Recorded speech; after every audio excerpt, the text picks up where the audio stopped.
Salut les gens, j'espère que vous allez bien. Aujourd'hui on se retrouve pour encore un update lecture. J'ai 3 livres à vous présenter,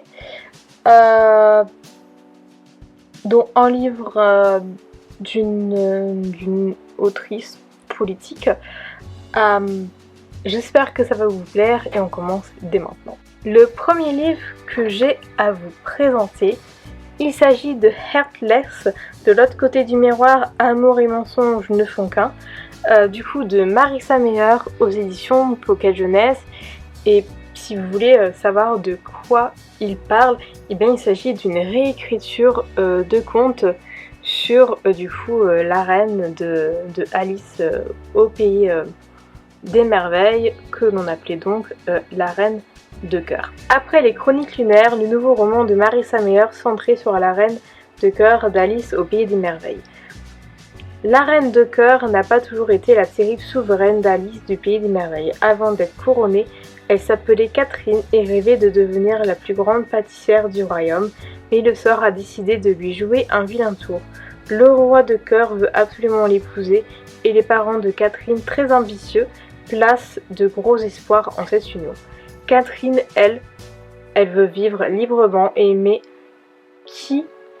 celui qui fait battre son cœur, Badin, le bouffon du roi. Malheureusement, au pays des merveilles, où s'entrechoquent magie, folie et monstres, les contes n'ont pas tous une fin heureuse. Bien entendu, comme approximativement tous les romans de Marissa Meyer que je lis, ce n'est pas pour rien que c'est mon autrice favorite, eh bien j'ai évidemment trop aimé. Je l'ai lu un peu trop rapidement à mon goût, mais néanmoins ça reste un roman que j'ai énormément aimé.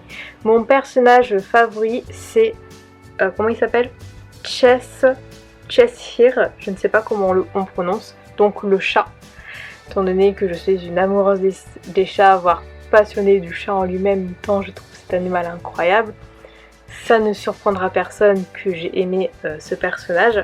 Puis vient le personnage de Catherine, qui est un personnage qui est également très intéressant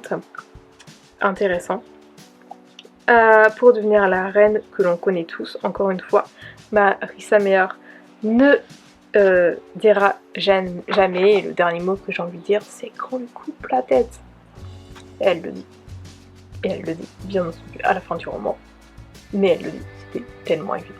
Je vais vous lire quelques extraits que j'ai beaucoup aimés. Je ne veux pas devenir reine, je ne sais pas, mais si je me marie un jour, je veux de la romance, de la passion, je veux tomber amoureux. Il y avait une forme de déloyauté à préparer des macarons pour plaire au roi, alors que Kat n'avait aucunement l'intention de lui plaire.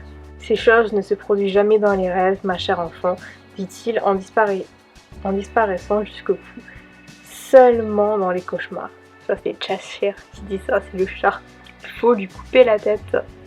Je vais m'arrêter là, parce qu'après on rentre dans des extraits un peu plus profonds dans le roman et qui pourraient vous spoiler. Mais en tout cas, voilà, c'est plus ou moins un coup de cœur, on peut dire ça comme ça, j'ai vraiment beaucoup aimé. Donc si jamais, je vous incite fortement à lire Heartless de Marissa Meyer aux éditions Pocket Jeunesse. Le deuxième livre que j'ai lu pour cette update lecture, il s'agissait d'un beau pavé, comme vous pouvez le constater. Et il s'agit donc de le 4e et dernier tome de La Passe Miroir, donc La Tempête des Échos de Christelle Lavos aux éditions Gallimard Jeunesse. J'ai eu le même problème qu'avec le deuxième tome de Tant qu'il le faudra, c'est qu'il s'agissait d'une suite et que en fait je n'ai pas lu tout de suite cette suite et donc j'ai perdu un peu des informations. Autant que Tant qu'il le faudra, j'ai regardé 2-3 trucs sur internet et au début on nous disait un récapitulatif de certains personnages, plus je me suis souvenue assez rapidement. Celui-là, j'avais un sacré doute quand même. Du coup, là, je crois que c'était sur Wikipédia, où il y avait en fait plus ou moins des résumés de chaque tome. Je me suis arrêtée donc au 3e tome, et ce que j'ai vu, en ouvrant les premières pages. Alors déjà, on a Souvenir du tome 3. Ensuite, on a clairement les personnages. Là, on a Ophélie, Thorne, Archibald, Roselyne, Bérénice et Victoire, Gaël et Renard, Elisabeth et Octavio, Ambroise et Lazarus, les esprits de famille, Dieu et l'autre. J'étais en mode, pourquoi je me suis fait chier à regarder sur internet? J'étais en train de limite de stresser parce que je m'étais dit, j'étais en mode putain mais je vais rien comprendre et tout, alors qu'en vrai bah pas du tout. Et ça je trouve ça super pour les sagas, surtout quand c'est de la fantasy, quand c'est parfois des ouvrages qui sont un peu complexes, d'avoir des petits rappels comme ça en début de tome. Et du coup juste pour ça, chapeau. Du coup, mais de quoi parle la passe miroir pour celles et ceux qui viennent de débarquer? Eh bien c'est simple. Sous ses lunettes de myope, Ophélie cache des dons singuliers. Elle peut lire le passé des objets et traverser les miroirs. Quand on la fiance à Thorne, du puissant clan des dragons, la jeune fille doit quitter sa famille et le suivre à la capitale flottante du pôle. Bref, du coup, comme je l'ai dit, j'ai adoré en fait qu'il y ait un résumé plus ou moins du tome 3, ainsi que des sortes de cartes d'identité des personnages principaux, ou même de la quasi-totalité des personnages les plus importants. Je ne suis pas une fan de fin ouverte de base, néanmoins ça ne m'a pas empêché d'assez apprécier la fin de ce tome, qui n'est pas une fin qui est ultra violente, qui nous permet d'utiliser quand même notre imagination. Et ça peut être bénéfique à certains moments, comme ici. Mais de base, elle m'énerve, mais là, j'avoue qu'elle ne m'a pas trop énervée, même si j'étais quand même un peu en colère au début, puisque bah,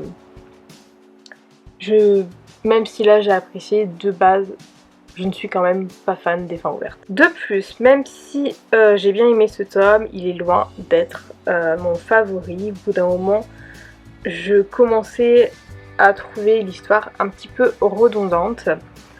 Une dernière chose, c'est que j'ai adoré suivre les aventures de Thorne et d'Ophélie, et que je suis tout de même assez triste de devoir les quitter.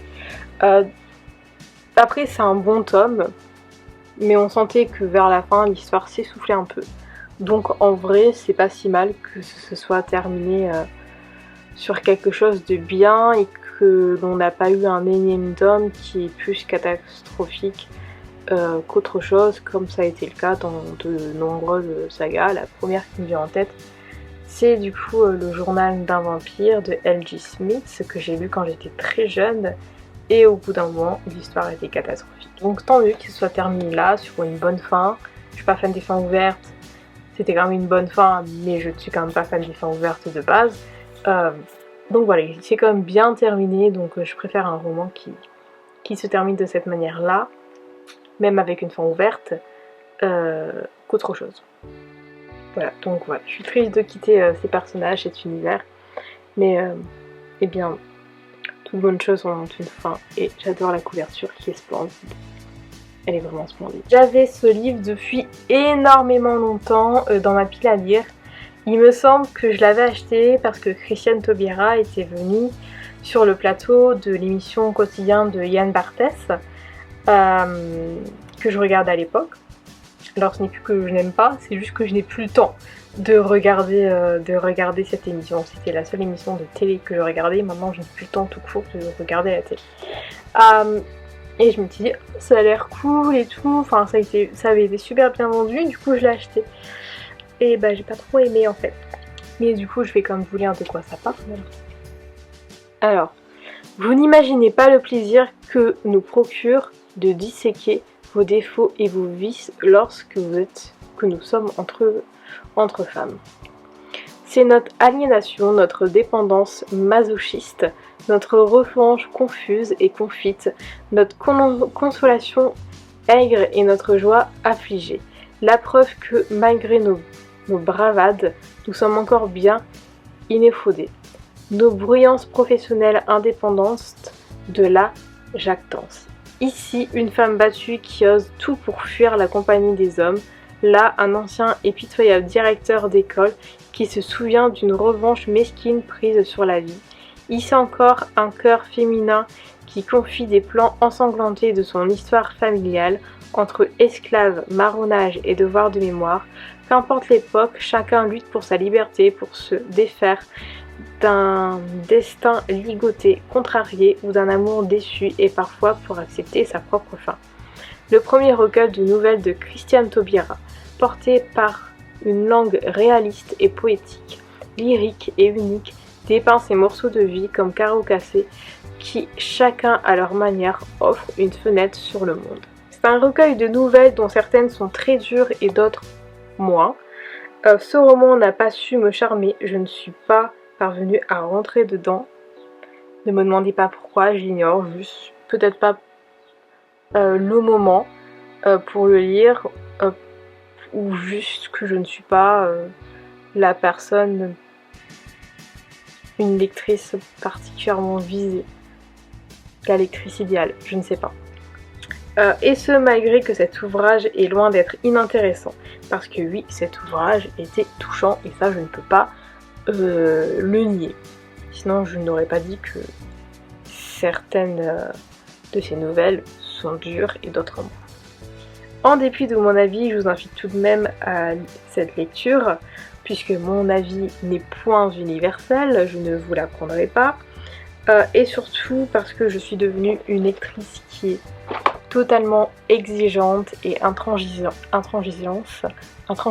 j'ai arrivé à prononcer ce mot. Donc voilà, c'est vraiment pas mauvais, juste je ne suis pas... je pense pas que je suis juste la lectrice concernée. Mais en tout cas, c'est très bien, c'est très touchant, c'est très dur.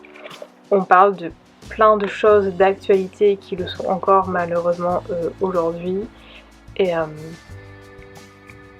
du coup, je vous incite à lire ce roman si ça vous intéresse, puisque ça n'a rien à voir avec la vie de Christiane de Taubira. Enfin, je veux dire, elle ne parle pas de politique dedans, mais uniquement en fait de faits qui lui sont chers, de choses qui la touchent, qui l'énervent, etc. Donc voilà, je vous invite tout de même à lire cet ouvrage.